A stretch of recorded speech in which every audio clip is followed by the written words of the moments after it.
Hi guys, আমরা আজকে বানাতে চলেছি ওটসের পোলাও। তার জন্য এক বাটি ওটস নিয়ে নিচ্ছি। তার জন্য কিছু কোচানো সবজি যেমন আলু কুচি, টমেটো কুচি, গাজর কুচি, ক্যাপসিকাম এবং বিনস কুচি। আলুটা বন্ধুরা অপশনাল, যারা আলু অ্যাভয়েড করতে পারো, যারা পছন্দ করো না। আর কিছু রয়েছে কিছু বাদাম, চিনেবাদাম, আদা কুচি, কারি পাতা, কুচনো লঙ্কা আর 4-5টা গোলমরিচ থেতো করে নিয়েছি, তার সাথে কিছু কিশমিশ। এখন বন্ধুরা উনুনের আগুনটা জ্বালিয়ে দিয়েছি এবং একটা কড়াই বসে তার মধ্যে কিছুটা তেল দিয়ে আমরা বাদামটাকে ভেজে নেব।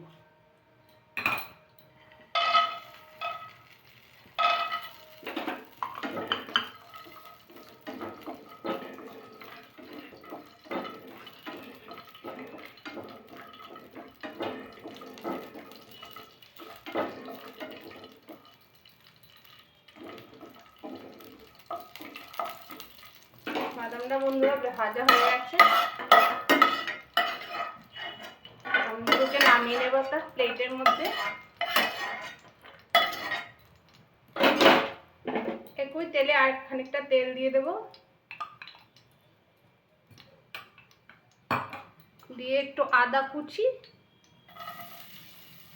আর 1 চামচ জিরে ফোড়নে দিয়ে দেবো।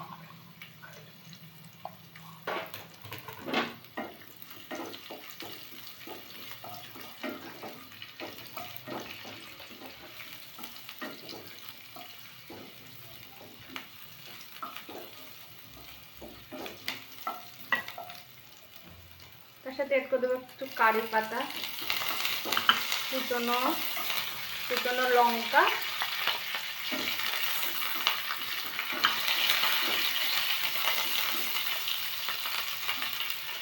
তেজপাতা বন্ধুরা এড করে দেবো।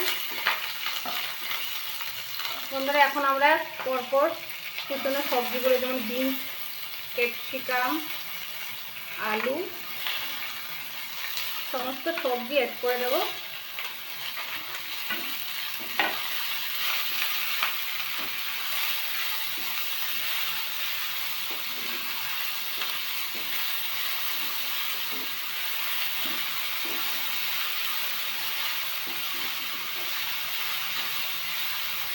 এখন আমরা দিয়ে দেবো স্বাদ মতো নুন,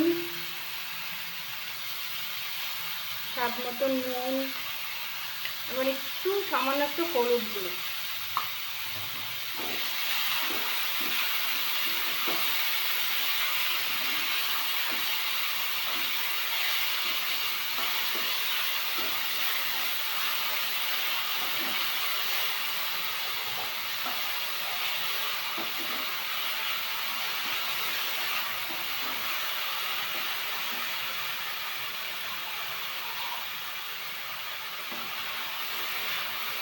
সামান্য একটুখানি নাড়াচাড়া করে বন্ধুরা এর মধ্যে আমরা একটা দেবো সামান্য একটু জল, সবজিগুলো সেদ্ধ করার জন্য।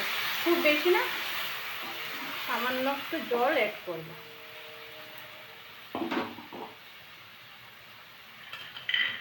তারপর সবজিগুলো সেদ্ধ করার জন্য একটা চাপা দিয়ে দেবো।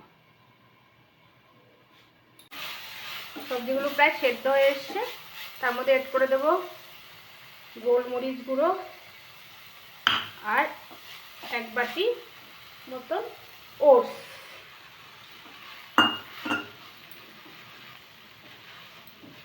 ওটসগুলো দিয়ে একটু নাড়াচাড়া করতে থাকবো।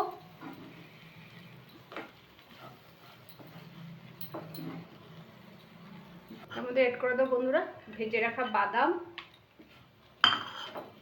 আর ভিজিয়ে রাখা একটু কিশমিশ।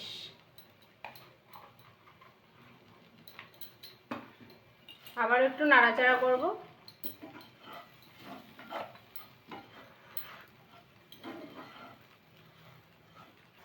নাড়াচাড়া প্রায় হয়ে আসছে বন্ধুরা আমাদের।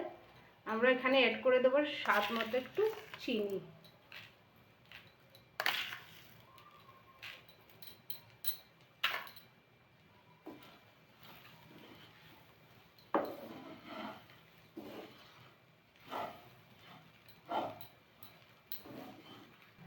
একটু সামান্য জল একদমই সামান্য ছিটিয়ে দিলেও চলবে।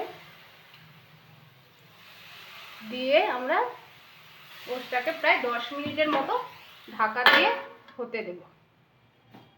বন্ধুরা 10 মিনিট হয়ে গেছে, আমি একটু পুনরের আঁচটাকে বাড়িয়ে দেবো। এখন দেখে নিন আমাদের ওটসের পোলাওটা একদম রেডি। একদম কি সুন্দর ঝরঝরে ওটসের পোলাও হয়েছে। এবারে আমরা এটাকে সার্ভ করে নেব প্লেটে।